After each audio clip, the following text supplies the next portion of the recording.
Hello and welcome to Unacademy, a one-stop destination for the English medium civil services aspirants. Welcome to the weekly current affairs quiz. Under this series, every Thursday, we are covering the important current affairs developments of the last week through MCQ questions to help you prepare for the prelims examination. We hope you guys are liking these initiatives and we really hope you're benefiting from these initiatives as well. So if you like these initiatives, do let us know through your comments. Do press the like button without fail and also subscribe to our channel. So let's begin the discussion of this week's current affairs quiz. But before that, we have a small announcement. We are launching the Unacademy scholarship test and this will be held on the 10th of March. So this gives you an opportunity to win a scholarship to our courses, up to 90% scholarship, along with few attractive prizes. So those who are interested, do register by using the link provided in the video description below. So let's start with the weekly current affairs quiz. But first, I would like to share the answers of the quiz of the last week. If you guys remember, during the last week's session, we discussed all the topics in the questions, but I did not give you the answers. I had asked you to guess the answer and comment the answers below. So you can take a look at the answers of the 8 questions that we had used in last week's quiz. Please pause the screen, note down the answers, and you can cross-check your answers from the last week's questions. So let's look at the topics that we are going to discuss today. Again, I have chosen 8 important articles from multiple sources for a detailed discussion. These articles are chosen from Indian Express, The Hindu, the Press Information Bureau, LiveMint, and other important sources. All these topics that we are going to discuss right now, they will be very, very important for your upcoming prelims. So without wasting any further time, let's begin with the first question. I will show you the question. Let us read the smaller questions, but I will skip the larger questions because that will save your time. You can pause the screen when the big questions come up and you can go through the question and then you can try to give an answer to them. So let's look at the first one. India can leverage its Ramayana heritage in its foreign policy in which of the following countries? Nepal, Sri Lanka, Vietnam, Indonesia. So this question is related to international relations and as well as art and culture. I hope you know that India has a rich civilizational heritage and we do leverage our civilizational heritage in our foreign policy.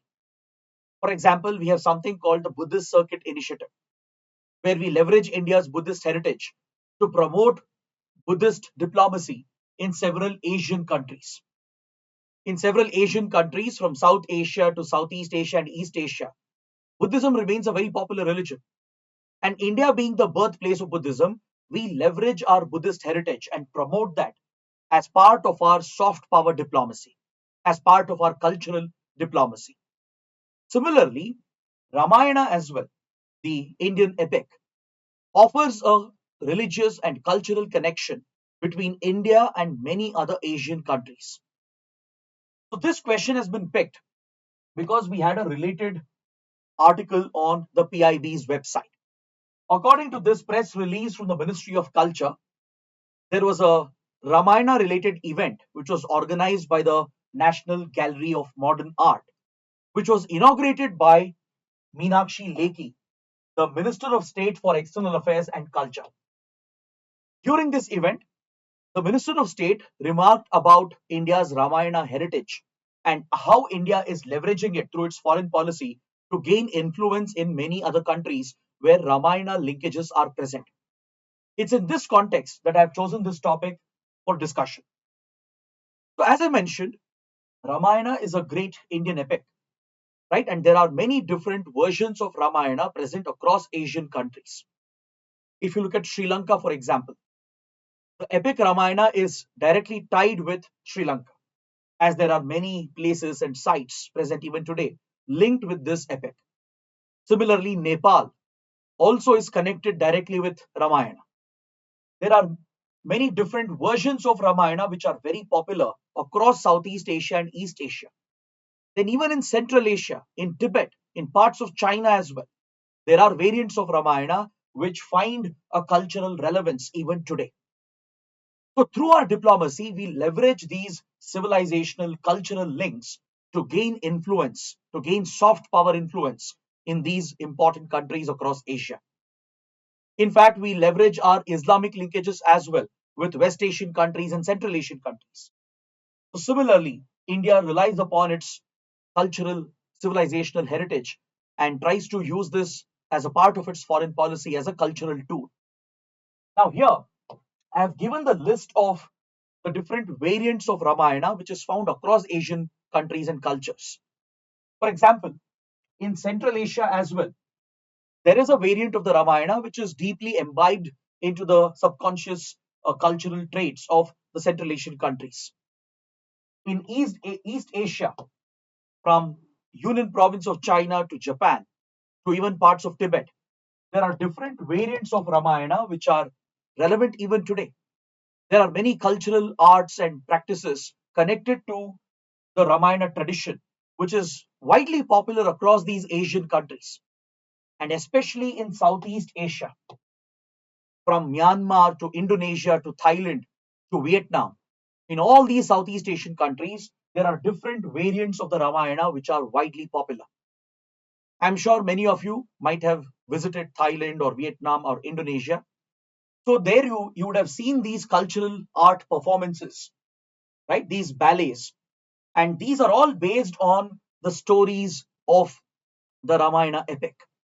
In Thailand, for example, the popular art form, right, which is showcased in various resorts and cultural events, it's based on the Thai version of Ramayana called Ramakeen.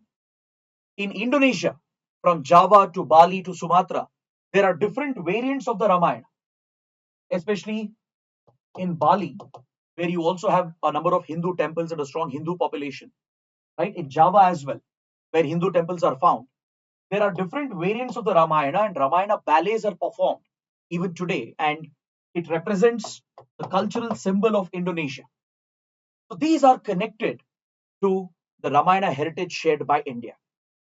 So in our diplomacy, we leverage these links, be it Buddhist links, Hindu links, or Islamic linkages. We leverage that in our diplomacy to gain influence in many countries. So that is why this topic is very, very relevant. In fact, the Ministry of Tourism, along with Ministry of Culture and Indian Railways, they have launched the Ramayana Circuit, which is a train route that connects important places connected with Ramayana, and it also links with Janakpur in Nepal, which is believed to be the birthplace of Sita Mata. So this is a tourist initiative, and it has foreign policy implications, as this train route connects with Nepal as well. Then Sri Lanka, on the other hand, has started the Ramayana Trail to attract Indian tourists to visit some of the sacred pilgrimage sites connected with Ramayana, which are located in Sri Lanka. This is very similar to the Buddhist Circuit initiative. India has created better tourist infrastructure across all Buddhist pilgrimage sites, from Sarnath to Bodh Gaya, to attract Buddhist pilgrims from across Asian countries. Similarly, Sri Lanka is launching the Ramayana Trail to attract Indian tourists. And we work closely with Sri Lanka, Nepal, Indonesia, Vietnam, and many other Asian countries to leverage these cultural linkages. So based on this explanation, I'm sure you will be able to find out the answer, and I want you guys to let me know what is the correct answer in the comments below. Let's make this the regular practice. I will give you the context, I'll give you the entire explanation, but I want you guys to attempt the question. That's how you can practice as well. And please mention the answer in the comments below. So next week, when we come back with the next episode, there I will give you the answers again.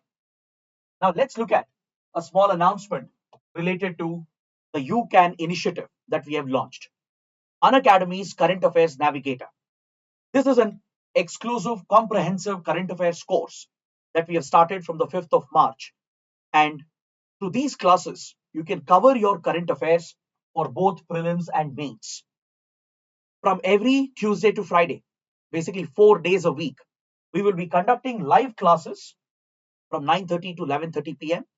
And our subject experts, they will be covering all the important current affairs from their respective subjects. We will be relying on multiple sources, including all important newspapers, magazines, and PIB.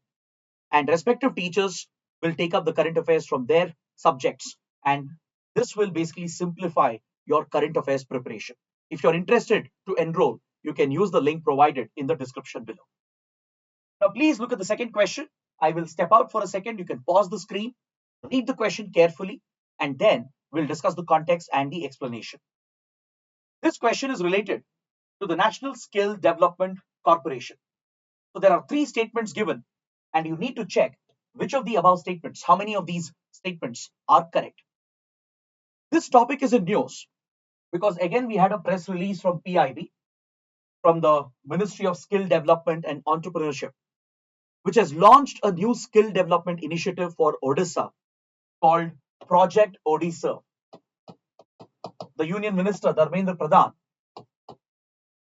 he launched Project Odisha, which is a skill development and training program for the youth of Odisha to prepare them for employment opportunities. So this project in Odisha is being implemented by the National Skill Development Corporation in collaboration with the private industry. So hence it becomes important to understand what is the National Skill Development Corporation. The NSDC, it is the nodal agency for skill development in the country. It was established in 2008 by the Finance Ministry, and it is established as a public-private partnership. Please note down this point. It's very, very important. It is established as a not-for-profit public listed company. The government of India owns 49% of the stake in this institution. The 51%, the rest of 51% of the stake is owned by the private sector. So this is a public-private partnership or a PPP model which has been followed to establish this skill development institution. It is registered under the Companies Act and was established in the year 2008 by the Ministry of Finance.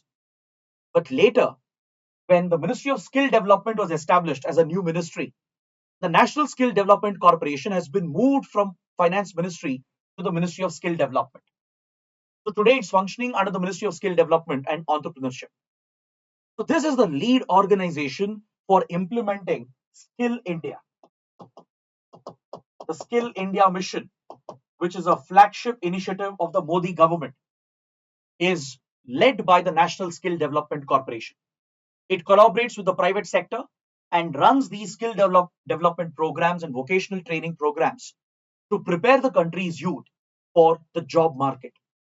Because one complaint that the private sector has is that even educated youth who have a graduation, even they don't have right skills to be employed. Plus, in India, there are a number of youth who don't receive higher education, who are semi-skilled.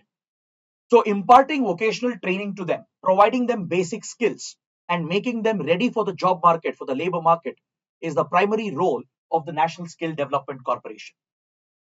So if you know these basic facts, you can easily go back and give the right answer to this question. So please let me know the answer in the comment section below. Now let's look at question number 3. The term active region 13283 seen recently in news is related to which of the following options? So please pause the screen, go through the options carefully and see if you can get the answer right even before I provide the explanation. Now this topic is related to science and technology. Last year, some of you might remember that the popular aurora phenomena, the northern lights, which is usually seen in the Arctic region and in the northern hemisphere, right? It got extended to the mid latitudes as well. And this spectacular phenomena was witnessed in Ladakh as well. In the Ladakh region as well, this phenomena called the aurora or the northern lights or aurora borealis, which is a feature of the Arctic region, the polar areas. You can see a similar phenomena in the southern pole as well, in the Antarctic, right? So this phenomena, the aurora borealis, it's a result of the geomagnetic storm that emanates from the sun, which interacts with the Earth's magnetosphere. This high energy interaction between ionized plasma and magnetic fields is what produces this beautiful spectacular phenomena. But last year, there was something dramatic which happened. Aurora borealis, which is a feature of the polar areas, it got extended to the mid latitudes and even in southern and central Europe, and as far away as Ladakh in India, the phenomena could be witnessed. So this happened in April 2023, and this was a result of one of the most powerful geomagnetic storms to have hit Earth in recent times. Now we are discussing this topic because the Indian Astronomical Observatory, which is located at Hanle in Leh in the Ladakh region, observed this phenomena and documented the phenomena. After months of research, the Indian Institute of Astrophysics has established the exact source of this geomagnetic storm. So this was reported by the Ministry of Science and Technology in this press release from the PIB. The scientists at the Indian Institute of Astrophysics, who operate the Indian Astronomical Observatory at Hanle in Ladakh, they have identified the precise source of one of the largest geomagnetic storms to have hit the Earth's magnetic field. So this originated from a region called active region 13283, which is located on the solar disk. It is located near the solar disk center, and the researchers have established that this is where the solar geomagnetic storm originated. So this, when it interacted and hit the magnetic field of the Earth, generated this phenomena, and we saw abnormal aurora phenomena in many different parts of the world. So here you need to understand what are these storms that are associated with solar activity. This is technically known as coronal mass ejections, or CME. It's a type of solar activity, and this has an impact on Earth. It has an impact on our economic activities as well, on human life as well. So it's important to understand what are these events that create a geomagnetic storm. So these events called coronal mass ejections, it is essentially a sudden release and expulsion of ionized plasma and magnetic field from the solar atmosphere. Now this is very different from your solar flares.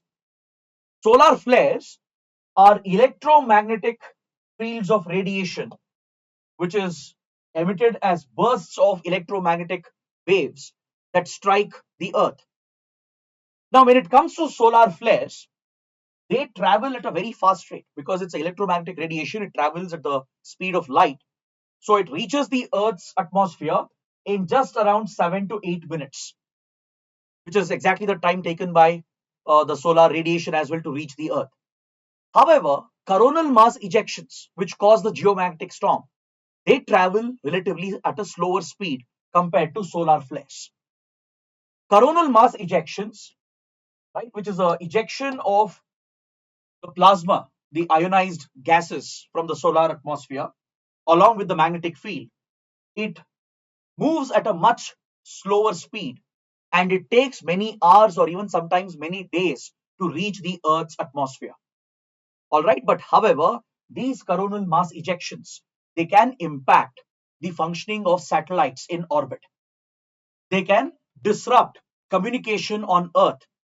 It can disrupt power transmission, cellular, mobile, and telecom and radio communication. They could all be disrupted because this storm, when it hits the Earth's magnetosphere, it generates intense magnetic field or activities that can cause these disruption in communication and transmission technologies. That is why researchers, scientists, astronomers are very interested to study these solar phenomena, particularly coronal mass ejections. So what happened in Ladakh and in other parts of the world last year as a result of this geomagnetic storm was because of a coronal mass ejection that originated from this region called active region 13283. So this has been established by the Indian Institute of Astrophysics. So with this, I think you can easily get the answer right. Let me give you the answer here because it's a straightforward question. The answer for this question is option B. Now, let's take a look at the next question, question number 4. Samudra Lakshman, which was recently in news, is a bilateral maritime exercise between India and which country? Sri Lanka, Malaysia, Singapore, Thailand. It's a very factual, straightforward question. Let's look at the topic. It's related to international relations and it was reported on the PIB's website. There was a press release from the Defense Ministry that referred to this bilateral naval exercise between India and Malaysia. So this exercise is called Exercise Samudra Laksamana. It highlights the close defense relations between India and Malaysia, which is a key partner in the Southeast Asia region. With Malaysia, we also have Air Force and Army exercises, and I have provided the names over here. Exercise Udar Shakti and Harimau Shakti. These are bilateral exercises between the air forces and armies of India and Malaysia, right? So now I want to give you a small assignment. Please find out the names of the bilateral military exercises that we have with Sri Lanka, Singapore, and Thailand, and mention that in the comments below. So let's move on to the next question, question number 5, related to science and technology and economy.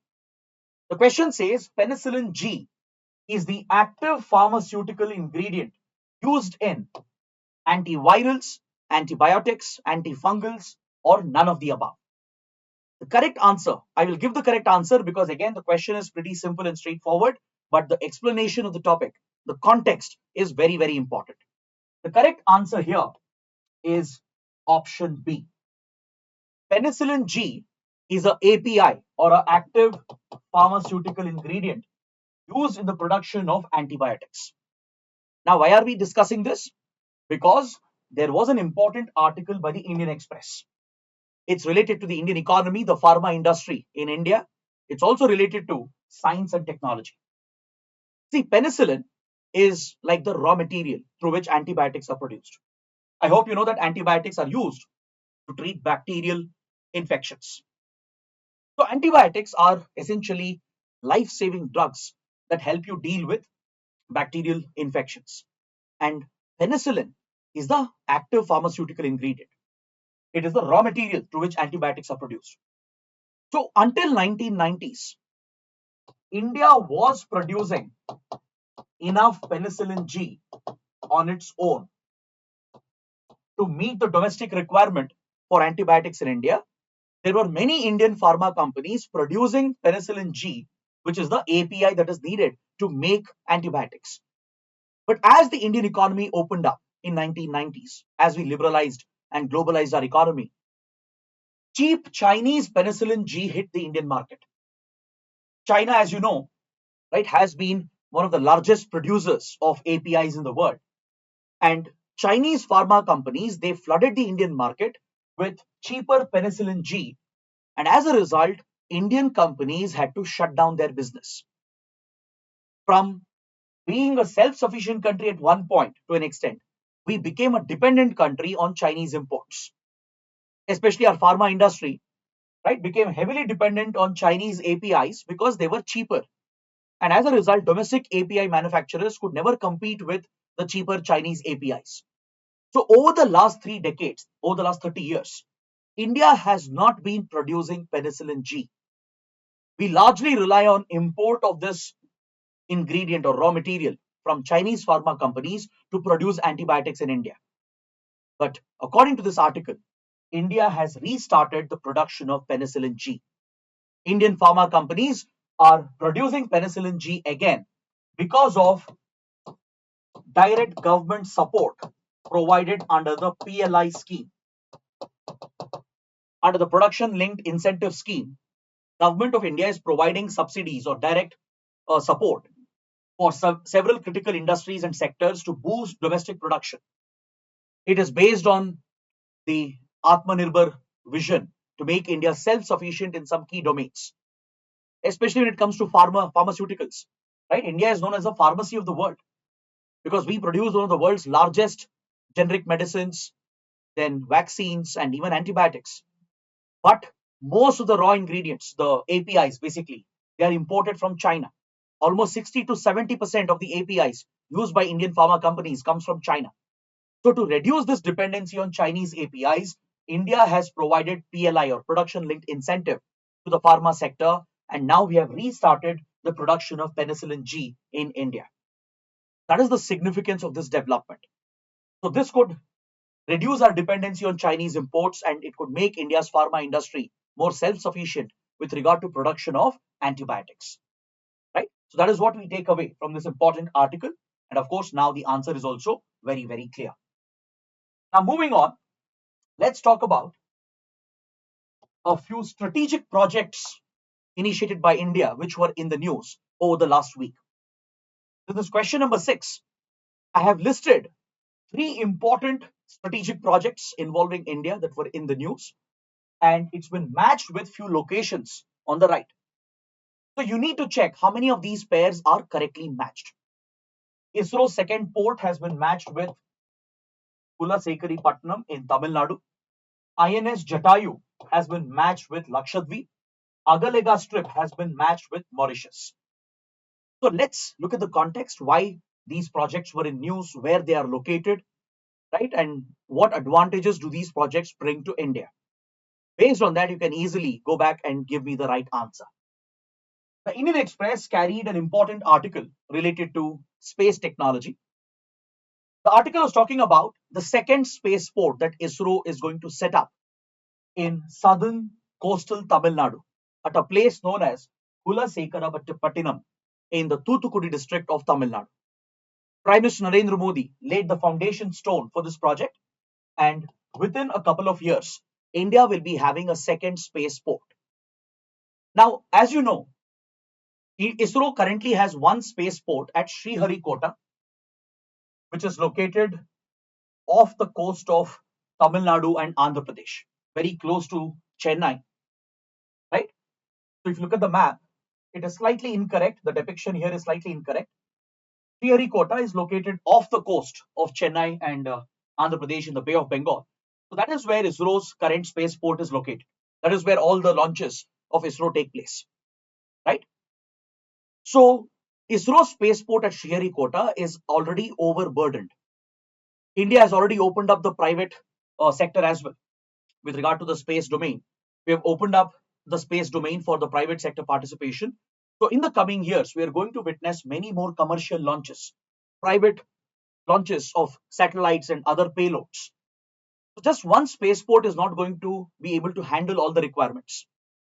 So ISRO has planned a second spaceport, mainly to be used for small satellite launch vehicles, mainly to launch commercial satellites, smaller payloads, etc. This new spaceport coming up at Kulasekari in Tamil Nadu will be used. This will also reduce the cost of launching a satellite. I'll explain why. So the spaceport at Sriharikota will continue to be used mainly for launching heavier payloads into orbit, especially for lunar mission, Mars mission, Gaganyaan mission, and other such large payloads, including large communication satellites. They will continue to be launched from Sriharikota itself, but only for smaller payloads, commercial launches, and launches using the SSLV, the small satellite launch vehicle. These launches will be shifted to the new spaceport which is coming up at Kulasekari in Tamil Nadu. Now, this spaceport is strategically located. The location itself has been strategically chosen. You can see here, this is where Kulasekari is located in Thoothukudi district of coastal Tamil Nadu, in southern Tamil Nadu. Now, from here, when you launch rockets, they can easily avoid crossing over Sri Lanka. So, to the south of Kulasekari there is no other country or land present here. So, these rockets can take a easier, shorter route, thus reducing the consumption of fuel. Otherwise, when rockets are launched from Sriharikota, and especially if you are trying to place them in a polar orbit or in a low Earth orbit, ISRO had to maneuver the launch vehicle to avoid passing over Sri Lanka. So this longer route was increasing fuel consumption. That is why this location has been strategically chosen for its geographical advantage. Also, it is much closer to the equator, especially when you are launching satellites into orbit, particularly geostationary satellites as well. It's always good to have the spaceport closer to the equator, as it reduces the maneuvers needed and reduces the fuel consumption as well. That is the reason why this location has been chosen, and this would be exclusive for launching smaller satellites, commercial launches, and other small launches using SSLV rocket. But all heavy payloads and the space exploratory missions of ISRO will continue to be launched from Sriharikota. That is why this strategic project of India was in news.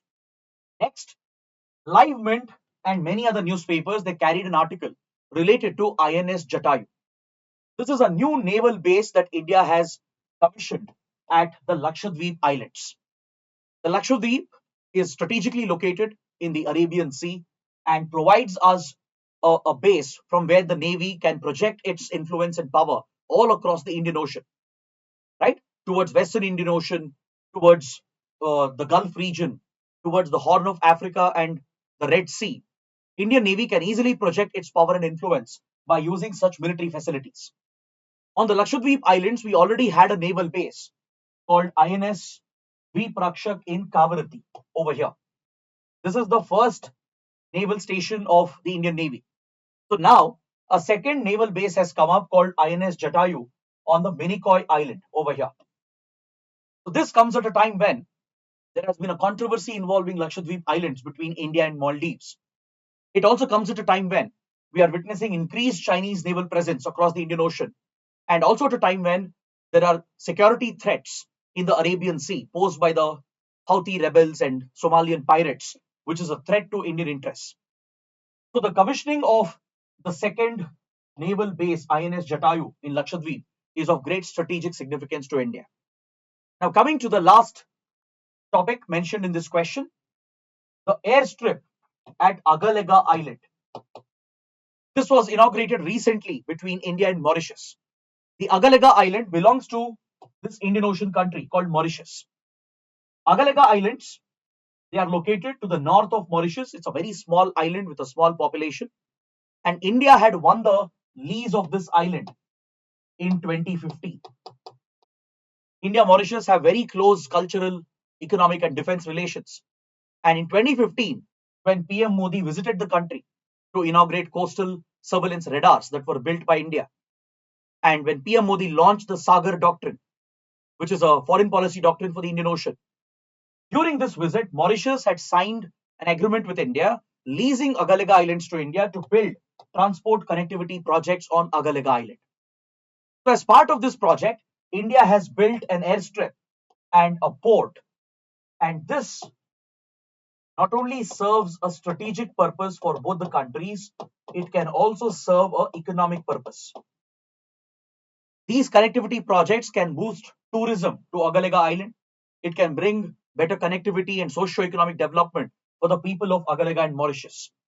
Plus, it can be used by Indian Navy, Indian Air Force, and the armed forces of Mauritius to ensure that this whole part of the Indian Ocean is stable and secure. Because Indian Navy provides a lot of assistance to Mauritius. We have gifted aircrafts and naval vessels as well. And there are Indian military personnel stationed in Mauritius to operate these equipment that we have gifted.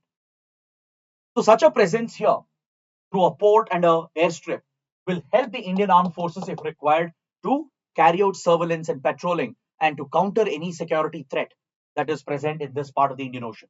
That is why these projects were in news. So basically, through one question, we have addressed three important topics. So if you look at the question again, all the three are correctly matched. Correct answer is obviously option D. Now coming to question number 7, please look at the question. Which of the following statements are correct? Let me read out this question for you because the explanation will also be very important for this particular topic. Methane is the largest contributor to global warming compared to other greenhouse gases. A satellite called MethaneSAT has been launched by India to track and measure methane emissions at a global scale. You have to identify how many of these statements are correct. Now, let's look at the context. It's related to environment and ecology, and there was an article in the Indian Express referring to this satellite called MethaneSAT, which was launched in the United States. Is that clear? This satellite is equipped with a payload to monitor methane emissions and to track methane emissions from around the world it can easily establish which countries, which industries are specifically contributing to methane emissions. I hope you know that methane is a major greenhouse gas responsible for global warming. It is having a very, very high global warming potential.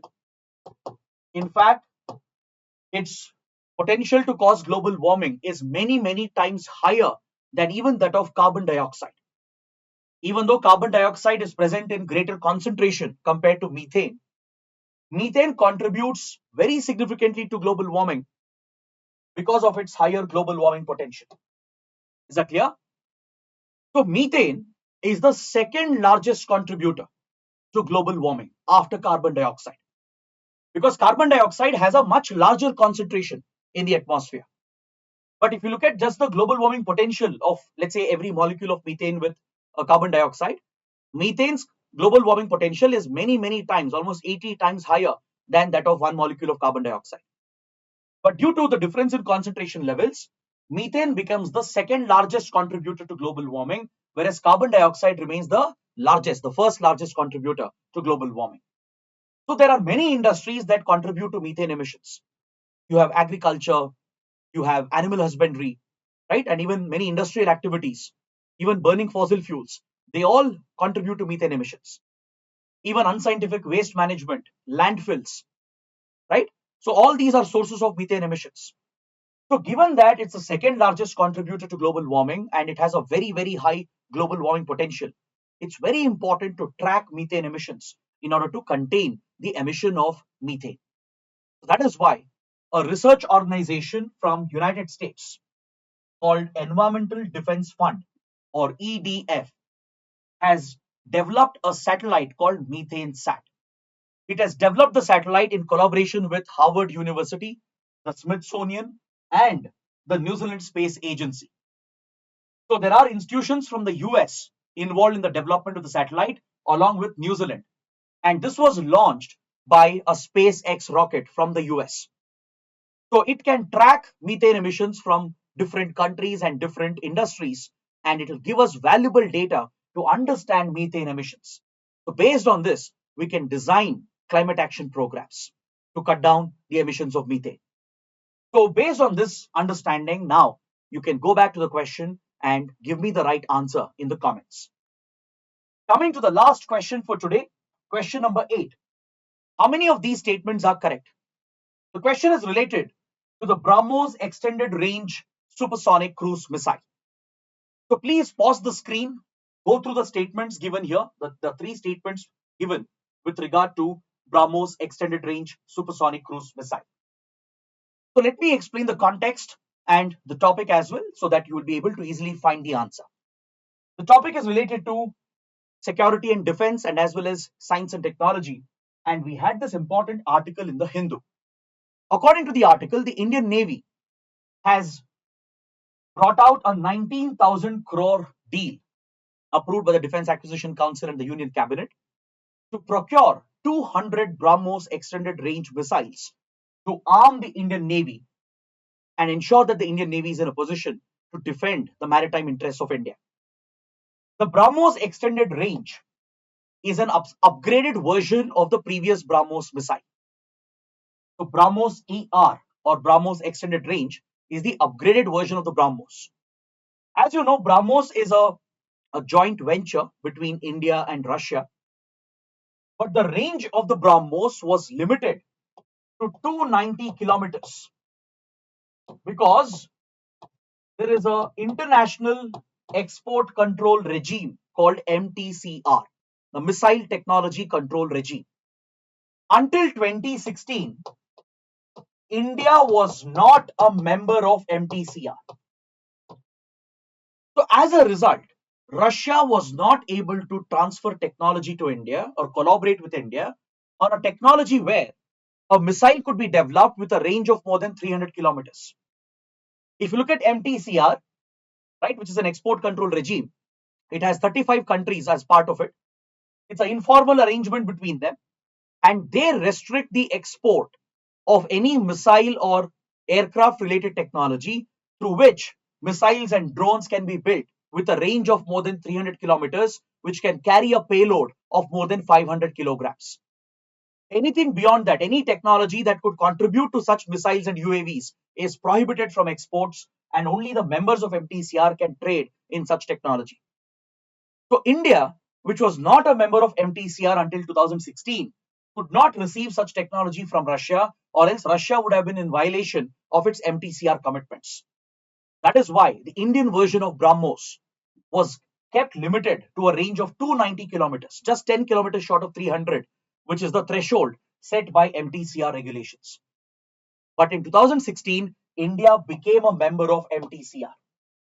With the help of US, Russia, and many other countries, India got membership of MTCR. So we no longer have these restrictions and obligations. So since then, India has begun extending the range of BrahMos. Its range was increased to 450 to 600 kilometers. And now the latest version, the BrahMos extended range version, it is reported to have a range of 800 to 900 kilometers. It's an extremely precise missile. It has very advanced navigation and seeker technology, which is largely indigenous. It's one of the most accurate and fastest supersonic cruise missiles. It travels at 2.8 times the speed of sound, and it can fly very low as 10 meters, thus avoiding radar detection. So there is no anti-missile technology in the world which can possibly stop or intercept the BrahMos. That is why it's known as one of the most potent supersonic cruise missiles in the world. And now India is extending the range all the way up to 800 to 900 kilometers. So this is a two-stage missile. You can see the structure of the missile over here. It has two stages. There is a solid propellant stage, which is the first stage. And then you have a ramjet engine, which is the second stage. A ramjet engine basically breathes air and produces tremendous thrust, which is very fuel efficient as well. And this is what gives the supersonic speed to the BrahMos missile.